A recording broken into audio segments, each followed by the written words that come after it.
Hello, this is Noel Patonsu. I would like to talk to you today about what happens after a fire occurs at your house. I've got a lot of experience with this, and I believe I can help you out a little bit. House fires occur every day in some part of the country, some part of the region. Our friends at the fire department are there trying to get there as quick as they can to put out the fire. Fires are very stressful, tragic situations. People die in fires, people lose prized possessions in fires, and it upsets their lives because they have to move out of their house, or they lose things, they lose people. It's a tragic situation, very stressful, and I want to help people get through this.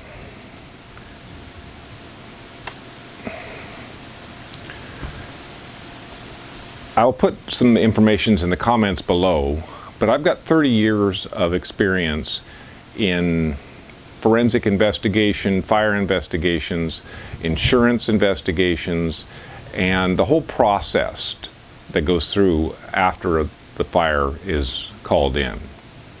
So I'm hoping you can listen to me and take what I have as an experienced person advising you on what to do.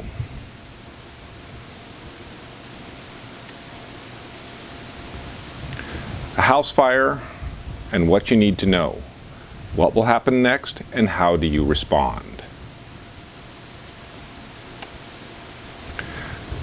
If you find a fire at your house, first thing you do is get out of the house and call 911. Get everyone out of the house. Pick up the cats and dogs as you go, and then don't go back out, don't go back into the house for any reason other than to get another person. Many people go back inside the house and they start breathing the toxic gases that are a product of the fire, and it clouds your judgment. Stay around and make sure the fire department's on their way. When they're coming down the street, help them out by flagging them to the right place. They might be able to see the fire, but they want to see that the people are there too, and they want to talk to the people. Then find warmth and shelter. It's probably cold outside, so if you can get in your car, that's a good place to just sit in the car and keep everybody contained. Keep your eye on the kids, keep your pet contained, and let the fire department do their job. Talk to the firefighters. They may ask you certain questions. They may be able to go in and get prized possessions inside, a safe or a ring that might be by the bed. And then talk to the fire investigators. They're there to determine what caused the fire. The fire department will send out a fire investigator, and the insurance company will send out a fire investigator. But that's much later down the road. Who to talk to? You'll be inundated with all these people that want to talk to you. You'll be the center of attention because your house had a fire at it. Talk to your family. Call them up and tell them that you're okay. Talk to the fire marshal. The fire marshal is in charge of reporting what caused the fire, so he's going to ask a lot of questions about what you know regarding the fire. If you were cooking something on the stove and you walked away for a few minutes and came back and there was a fire, just tell him that. The insurance adjuster.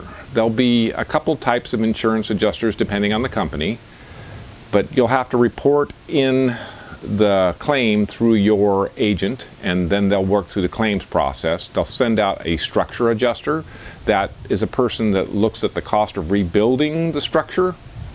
And then the contents adjuster is a person who looks at the couches, the toys, the clothing, the plates, and all the things that are inside the house. Some insurance companies, that's all in one adjuster. Sometimes they have separate duties. A structure adjuster looks at different things than a contents adjuster does. Then you have the insurance fire expert. Many insurance companies send out a fire investigator on behalf of the insurance company, and I've had that role many times. In fact, I did work for an insurance company for some time. Talk to them. Tell them the truth. Tell them what happened, what you know, and what you don't know, what you didn't see and what you did see. Tell them if there's someone else they should talk to who saw a little bit more than you did.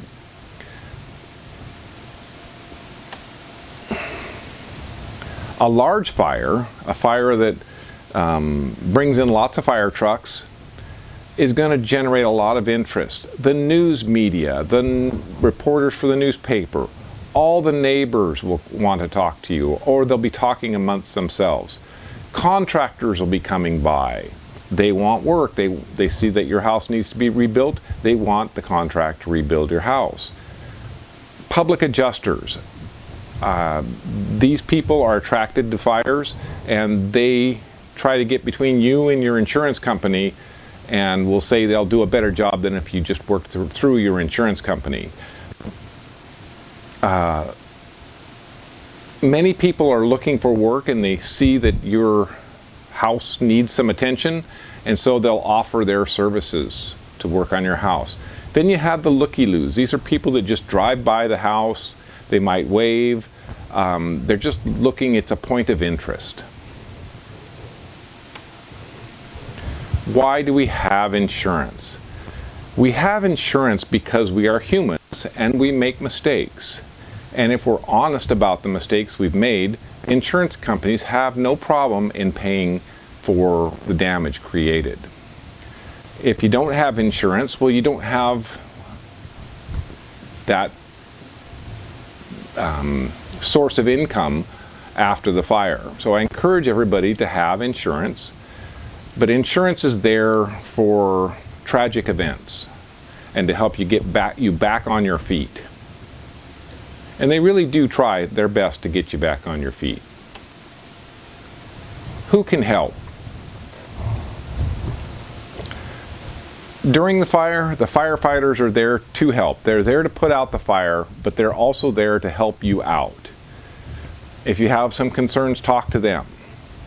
The chaplain. A lot of times, a chaplain will be dispatched to work with the family when there's a tragic event. And the chaplain is definitely someone you can talk to. The Red Cross may be dispatched, and they're going to help get you clothing and lodging. Churches are great places to get a little bit of help. Good friends and good neighbors are always there to help you in times of need. The people that you don't need to talk to are public adjusters. You can choose to talk to these people if you want, but you're not required to talk to them. The news media, they're very persuasive, but again, you can just tell them that this is private property and that they need to leave. Looky-loos, just wave them off, that you don't want to talk to them. Contractors that are coming by, if they're not sent by the insurance company, and many of them will say they were sent by the insurance company, just tell them that's private property, you're not interested, take a business card, and then tell them that they should go. Rebuilding. When a tree falls on a house, or a fire takes out a house, wind takes out a house, there's a process of rebuilding. Most people are going to have to move out of the house, and alternate living arrangements are being made for them by the insurance company, paid for the insurance company, and it will take time to rebuild your house. Contractors have to come in, rebuild the house. It has to be inspected by the local authority, and permits have to be drawn, inspections have to be done. It's a rebuilding process. They make the house as good and up to code again as possible. During this whole process, there's a lot that goes on behind the scenes. If there's a forensic investigation, you may not be aware that this is going on, but there'll be exams of evidence, discussions. Experts will get together and try to diagnose what happened during the fire. There's a legal side, so there'll be attorneys involved. Attorneys are driving the forensic investigation. And usually this is to determine if a product or a third party caused the fire, they want to collect money from that product or that installer that caused the fire, but you may not be aware of all this is going on in the background. If it's an insurance claim, there'll be moving involved, temporary housing, and then what's called ALE. It's additional living expenses. So let's say it costs you $20 a day to eat food out of your refrigerator, but now you're going to McDonald's and a restaurant twice a day. So those are additional living expenses. And the insurance company has a contract to pay for those while you're not in your house. And it varies from insurance company to insurance company. But this is going to take time. Things take a lot longer than you think. It's going to take weeks and months for this process to occur. But I've seen it go from beginning to end, and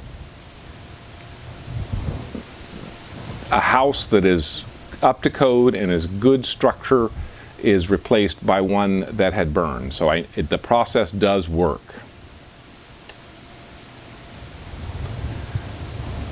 I want to again state that things are going to take time. Things will take far longer than you expect. But the best thing is to be patient, be honest and direct. If things are taking too long, simply state things are taking too long. Try not to be demanding and emotional. Those are the two things: be direct, honest, and patient. Misconceptions. I look at the internet, I look at Facebook, I look at Reddit, and I see a lot of statements that are simply not correct. If a house burns down, the owners will get cash. In 90% of the situation, that is not the case. If a house burns down, first money goes back to the bank that has the note on the loan. And if you have equity in your house, you might get some cash, but for the most part, they're trying to rebuild the property. And so the money goes back into rebuilding the property. If it's my error that caused the fire, insurance will not pay. Having worked for an insurance company, I've seen fires that started due to actions of the insured, the person who owned the property, that seemed rather trivial, or they left something on the stove and it caused a lot of damage, or they wrapped a rag around a light that they couldn't turn off any other way. We have insurance because we are human and we make mistakes. So simply state that you left something on top of the stove and you walked away, you got distracted, or exactly what you did, and all you know is the next thing you know there's a fire. It really helps to be honest. If we find out that it was caused by your actions, that's what insurance is for. And then the other one I hear a lot, or I think that people perceive, is that if this all burns up, they won't know what happened. So we see this on TV and murder mystery movies. People set a fire to cover up some other crime. And many times the fire department gets there and puts the fire out, which shows how the fire was created. Sometimes it's to cover up a murder, sometimes it's to destroy the evidence of a theft. It's hard to say what's going on, but I can tell you, you get a lot of attention if a fire is started, and many times it's not going to burn everything up. Many times we figure out what happened, or when you walk into a fire scene after a fire, it's like a frame in time. People weren't expecting someone to come in and photograph everything. Everything is as it was. The dishes are out, the clothing's out on the floor. If the house was a mess at the time of the fire, we photograph a mess. And very few houses are super clean. All right, at this point I'd like to go over some insurance terms. ALE is additional living expenses. These are the expenses that are above and beyond what you would normally pay while you're living at your house. Replacement value is if this TV was lost in the fire they would pay to replace that TV. Actual cash value says that they'll depreciate the value of this TV to its actual cash value, and they'll pay you cash for the value of the TV. Actual cash value insurance is less costly than replacement value insurance. Business interruption. If you have a business that has a fire at it, and you are making money at the business, but you can't make money now that there's a fire that's damaged your business. Many policies for businesses have business interruption insurance. So they will pay you, or they will pay for the loss of business that you have until you get back on your feet, or get back in business again. Ab initio. This is a Latin term that means at inception.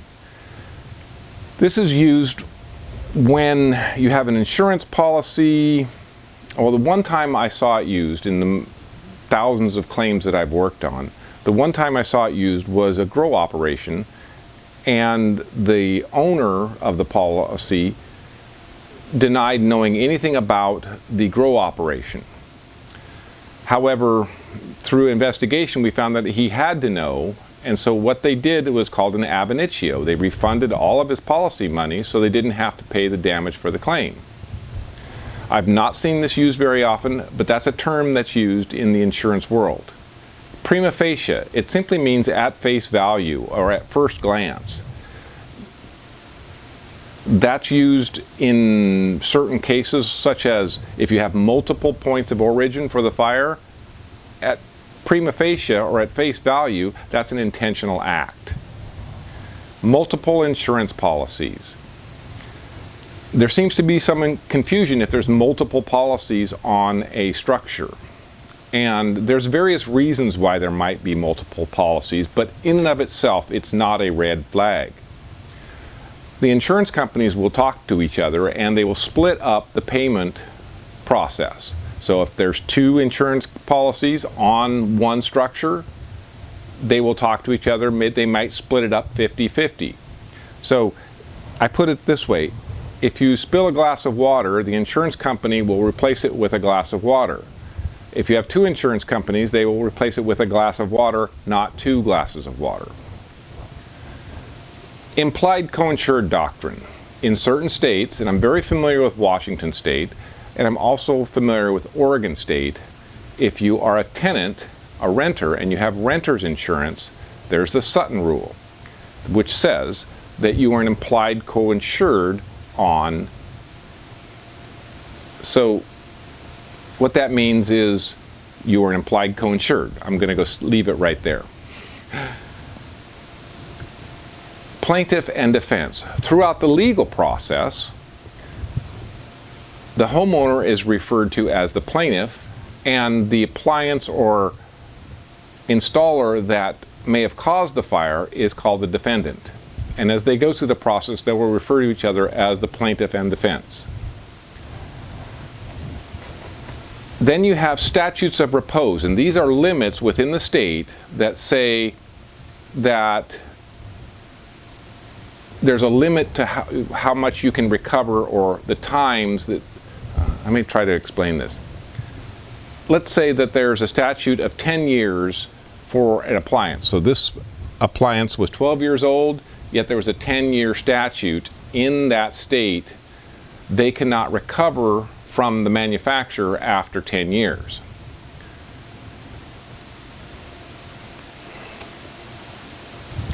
I hope this is helpful. I want to have a resource that people can go to and get a few answers if you have a fire claim. I thank you very much for watching.